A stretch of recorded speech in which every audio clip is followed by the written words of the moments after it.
Mga master, okay lang bang? Huwag niyong skip ang mga ads sa aking mga video kung okay lang mga master. Salamat sa solid na suporta po. Yon, what's up mga masters? Nandito na naman tayo sa panibagong araw, panibagong kabanata na naman ang pagsasama-samahan natin ngayon guys.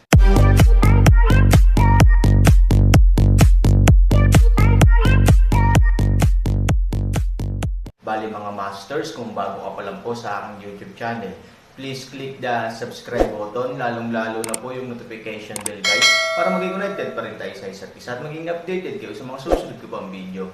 Bali mga masters, bago natin umpisahan ng kwento ay mag-shoutout po muna tayo para sa mga solid nating tagapakinig. Shoutout kay Jay Gaton, shoutout kay Randy Terencio. Yun na nga mga masters, no? Bali hindi na ito patagalin. In 3, 2, 1, let's go! Halos pigil hininga ang lahat at tahimik na naghintay. At si Zuyan Shua ay halos mag-atubili na tumalon sa kanyang puso, kaya tinitigan niya ang anino ng mahigpit. Ang anino ay naging mas magaan, at pagkatapos ng ilang segundo, ito ay mabilis na nagkontrata sa katawan ng figure, na parang ang anino bago ang Buddha ay wala. Ang natitira na lang sa lahat ay isang matangkad at tuwid na katawan, at ang tiyaga. At gwapong mukha, ngunit ang mga ito ay malinaw na wala, dahil kung ihahambing sa pagkabigla ng hitsura sa lahat, ito ay higit pa sa agwat sa pagitan ng lupa at kalangitan. Han Sanchen. Naramdaman ni Zuyan Shua na hindi lamang huminto ang kanyang puso, ngunit sumabog din sa sandaling iyon. Hindi niya maintindihan, at hindi siya makapaniwala, kung bakit ang nasa harapan niya ay si Han Sanchen. Hindi ba dapat patay na siya? Yung tipong wala man lang scum. Pero bakit buhay pa siya, at ang mas nakakadiri ay ang pagpapakita niya sa harap ng lahat sa ganoong poster. Dahil sa malaking takot at kawalang paniwala ay napaatras siya ng ilang hakbang at muntik nang mahulog sa lupa. At ang apat na master na nag-aaway sa tabi nila ay hindi napigil ang humakbang paatras pagkatigil nila. Si Han Sanchen iyon. Ang apat na Panginoon ay gumagawa ng masama sa loob ng maraming taon, at minamaliit nila sila sa loob ng maraming taon, ngunit si Han Sanchen ay nahuhulog sa isang malaking bagay sa bawat pagkakataon. Para sa kanila, si Han Sanchen lang ang kanilang bangungot. Sa tuwing makikita nila si Han Sanchen, matatakot sila. Sa partikular, ang kasalukuyang Han Sanchen ay isa pa ring mas mabangis na anino. Ang apat na master ay hindi duwag, ngunit hindi bababa sa harap ni Han Sanchen, sa sandaling ito, sila ay mga duwag. 3,000. Kapag may malungkot, may masaya. Si Pei Go, ang pinuno ng pamilyang Pei, na pagod, ay biglang nakita ang araw sa oras na ito na parang bigla niyang nakita ang araw sa ilalim ng dilim ng mga taon. Ang kanyang espiritu ay naging napakabuti sa isang iglap, at hindi niya kailangan ng anumang mahika na gamot. Ngumiti siya, inilantad ang itaas at ibabang hanay ng gilagid. Bagamat tahimik siya, tumawa na siya ng todo, mas mahusay kaysa sa tunog. Walang sino man ang maaaring maging mas masaya kaysa kay Pei Go sa oras na ito, dahil ang hitsura ni Han Sanchen at ang pagbabalik ng hari ay nangangahulugan na ang mga bagay na kanyang pinigilan ay may nais na epekto. Masyado na siyang marami para dito, ang mga pagdududa ng kanyang pamilya, at maging ang paghihimagsik at paghamak sa loob ng angkan. Ngunit ngayon, lahat ng negatibati ay naglaho. Nandito si Han Sanchen. Sa pinakakritikal na sandali, ang tunay na ako ay nagbigay ng nararapat na halaga at nailigtas ang pamilya Pei mula sa apoy at tubig. Dumating ka na. Likas na umiyak si Ziji. Maging si Pei Go ay nakakita ng hindi mabilang na mga bagyo sa kanyang buhay, kaya hindi siya masaya o galit, ngunit sa sandaling ito, hindi niya maiwasang mapaluha. Masyadong mahaba ang mga hinaing na umiipit sa puso ko. Natural na ang ikapitong prinsesa ang nakikisaya sa kanyang ama. Panay ang tingin niya sa lalaking nakatayo sa maliit na mid-air. Ang ikapitong prinsesa ay may malabong ngiti sa kanyang mukha. Siya iyon. Ang lalaking iyon, ang lalaking pinaniwalaan niya ay dapat na isang dragon at isang phoenix. Nandito siya, na may napakabilis na gitling upang makipagkompetensya sa mundo. Si Han Sanchen iyon, na pinoprotektahan ng ikapitong kapatid na babae. Ang panganay na prinsesa, na nakatingin kay Han Sanchen sa mga oras na ito, ay hindi napigil ang matigilan. Mukha siyang gwapo at hindi maintindihan ang ugali, na tila mabuti at masama, ngunit ang hinding-hindi magbabago ay ang nangingibabaw na. Kay abangan na mababa ang tingin sa mundo. Ang prinsipe sa panaginip, ngunit iyon lang. Sobrang gwapo. Ang ika-6 na prinsesa ay halos kasing edad ng ika-7 prinsesa. Sa pagtingin kay Han Sanchen sa mga oras na ito, hindi mapigilan ng dalaga na mapakilos. Mula pagkabata hanggang sa pagtanda, siya ay may kaparehong namumukod tanging kagandahan gaya ng ika-7 prinsesa, at siya ang pinakakapareho sa edad. Maging ang aesthetics ay medyo magkatulad. Madalas magkapareho ang gusto ng magkapatid. Nang ibalik ng ika-7 prinsesa si Han Sanchen, lagi niyang gustong makita ang totoong mukha, ngunit sa bahay ni Pei, karamihan sa mga babaeng miyembro ng pamilya ay nasa harem, at mahirap magkaroon ng pagkakataong pumunta sa harapang bulwagan. At saka, inayos si Han Sanchen pagkatapos noon. Dumating sa Kafeng Pavilion. Pero kahit anong mangyari, ngayong araw, nakita ko na rin ito. Gayunpaman, ang ilang mga bagay ay palaging napalampas sa buhay sa unang tingin. At least alam ng ika-6 na prinsesa na nahulog na siya.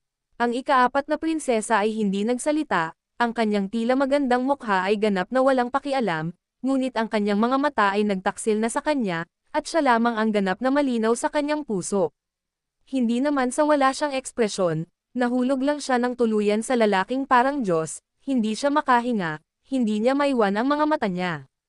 Ngayon, Zhu Yanshua. Sa oras na ito, si Han Sanchen, na nawala ang kanyang itim, ay dahan-dahan ding tumingin kay Zhu Yanshua at ibinuka ang kanyang bibig. Storytelling channel sa YouTube. Ano? Matapos tawagin ni Han Sanchen, biglang natauhan si Zhu Yanshua, na natatakot at nag-aalangan. Naguguluhan siyang tumingin kay Han Sanchen, ang kanyang mga mata ay puno ng takot at ayaw.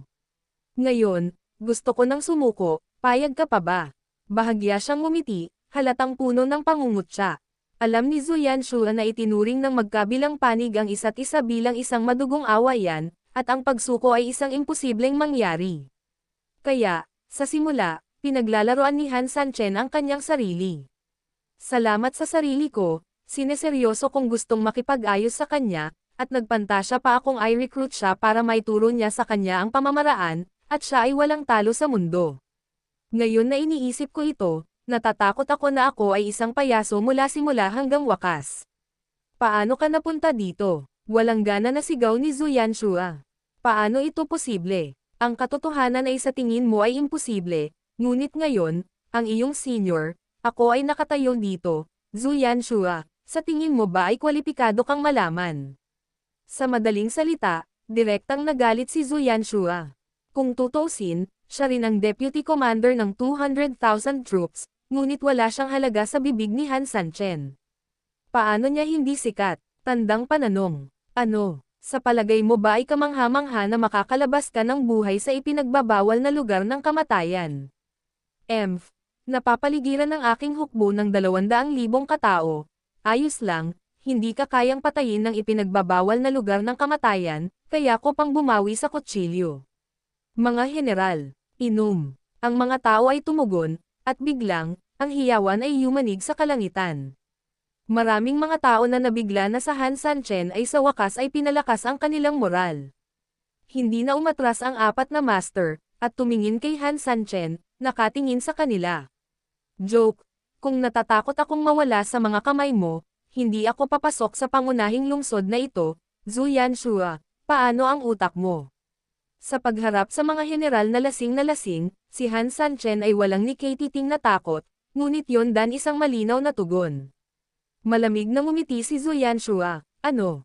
Gusto mo bang patayin ang aking hukbo ng 200,000 katao ng mag-isa?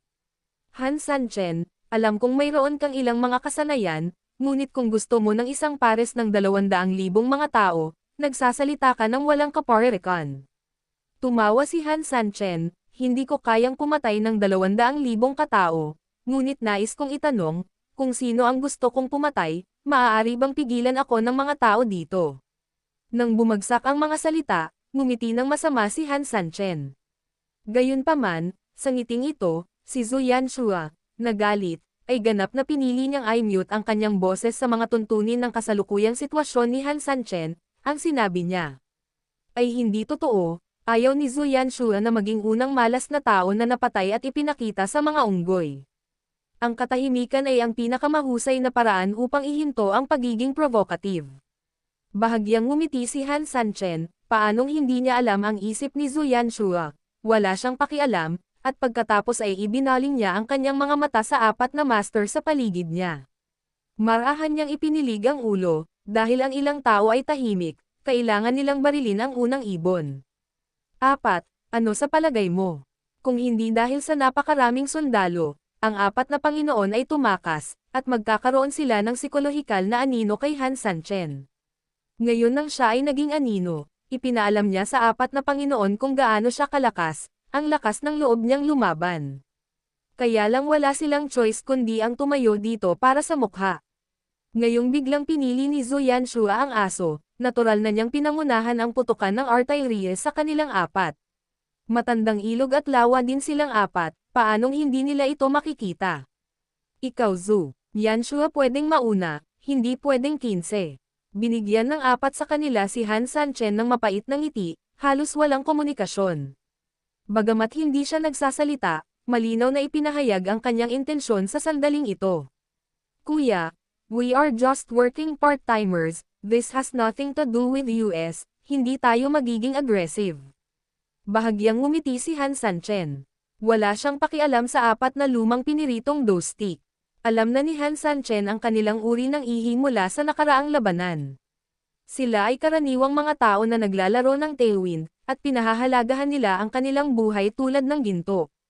Sa sandaling lumaban sa kanila ang malakas na hangin, ang mga taong ito ay isang grupo ng mga basura. Sa makatuwid, ang paalala ni Han Sanchen ay higit na isang pahiwatig sa kanila.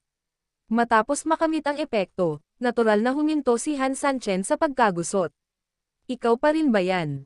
Hindi tumigil si Han Sanchen, bahagyang umangat ang kanyang mga mata, at tiningnan niya ang lahat ng mga elite na sundalo na naruroon. Sa pagkakataong ito, tulad ng isang mabangis na tigre na tumitingin sa kawan ng mga tupa, lahat ng piling tropa ay sama-samang umuurong ng ilang hakbang ng labis-labis. Ang orihinal na mahigpit na pagkubkob ay naging maluwag sa isang iglap. Kapag ang hukbo ay nagmamarcha para lumaban, kung ang mga general ay hindi nagmamadali, paano magkakaroon ng moral ang mga sundalo? Hindi naman sila tanga, paano pa sila matitinag gaya nila sa mga drama sa TV? Kahit gaano kakatapang, ito ay para din sa mga pagsasamantala sa militar, ngunit ang iyong buhay ay nawala, kaya pag-usapan ang tungkol sa mga pagsasamantala ng militar. Ngumisi si Han Sanchen, naabot na ang pagpigil. Dapat ulitin ang dalawang laban. Bagamat ito ay lubhang nakakapagod at nakakalungkot para kay Han Sanchen, kapag ang Diyos ay nagsara ng pinto para sa iyo, ito ay palaging magbubukas ng bintana para sa iyo. Sa likod ng trahedya, ay ang takot sa kaaway, at ang takot sa kaaway. Ngayon, hindi na kailangang gumawa ng marami si Han Sanchen. Hanggat babalik ang hari, maraming tao ang matatakot. Sino ang hindi nagmamahal sa kanilang sariling buhay? Ang mga general at mga amo ay ganito, at gayon din ang mga sundalo. At ilang monghe. Sinulyapan ni Han Sanchen ang mga monghe na nagninilay-nilay sa nakapalibot na matataas na plataporma at ngumiti ng mapang-asar. Nang oras na para mahulog sa lungsod, naranasan na ito ni Han Sanchen. Mayroon nga silang kapangyarihan, at madalas nilang nagagawang patuloy na gulo ang kaaway. Kung ang anino ay ibang tao, ang grupong ito ng mga monghe ay talagang magkakaroon ng ilang mahiwagang epekto, ngunit para kay Han Sanchen, ito ay halos hindi na sariwa. At ang mga monghe ay hindi tanga. Bagamat ang ilan sa kanila ay idinagdag sa ibang pagkakataon, ang ilan sa kanila ay personal na nakaranas na masira ng Aaron sa Jilocheng. Sa mismong lugar, may 2 taong mahiyain na nakatitig dito ng diretso, na paatras ang kanilang puwit, at aksidenteng nahulog sa mataas na plataporma. Mapatla ang kutis ni Zhu Yanshua, at ang hukbo, na nasa perpektong pagkakasunod-sunod pa lang ngayon, ay nagkagulo sa isang kisap mata. Bagamat wala masyadong tao dito, pero kahit libu-libong tao ang nakapaligid sa mansyon, paano sila natalo ng hindi lumaban? Bilis, ipaalam kay Elder Shenlang. Marahan na inutusan ni Zhu Yanshua ang kanyang mga nasasakupan. Tumanggo ang nasasakupan, at tahimik na umatras bago damilat ang mga mata ni Han Sanchen. Sa isang iglap lang, nang makita ni Ming Yu sa labas ng lungsod ang mga nasasakupan ni Zhu Yanshua, bahagyang napangiwi siya. Siya ay umatras na sa labas ng mansyon para sa kaligtasan, at si Zhu Yanshua ay naglipat din ng malaking bilang ng mga tropa. Ngayon, nang makitang muli ang mga nasasakupan ni Zhu Yanshua, natural na naniniwala si Mingyun na ang sitwasyon ay hindi masyadong maganda. Bakit? Ang itim na anino na iyon ay hindi madaling harapin. Bahagyang nagtanong si Mingyu, narinig ko na ang bahay ay tila napakatahimik, hindi tulad ng isang matinding labanan. Magulat kay Elder Shenlang, sa loob, talagang walang digmaan sa loob, ngunit mas malala pa ang sitwasyon.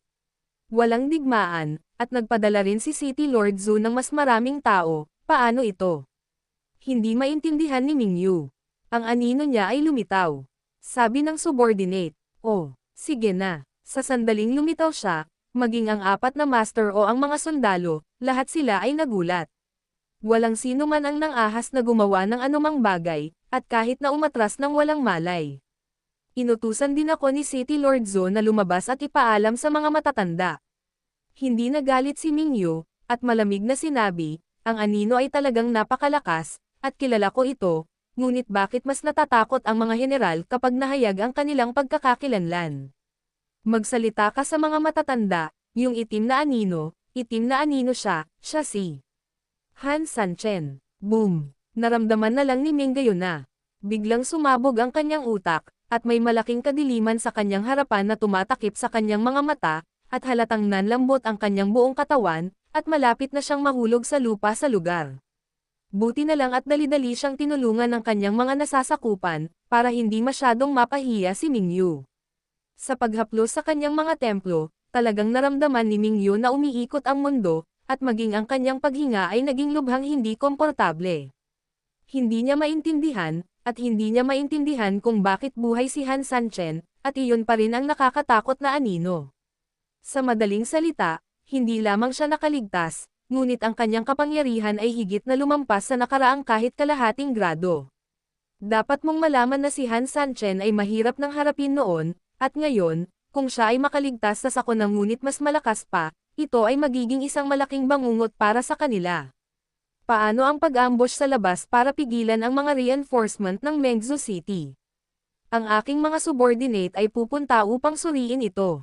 Paatras na sana ang mga kasama ni Mingyu nang sabihin niya iyon. "Tumigil ka." Huminga ng mahina si Mingyu, at bahagyang nagsalita, "Order the troops, at all cost, you must keep the reinforcements out of the city for me."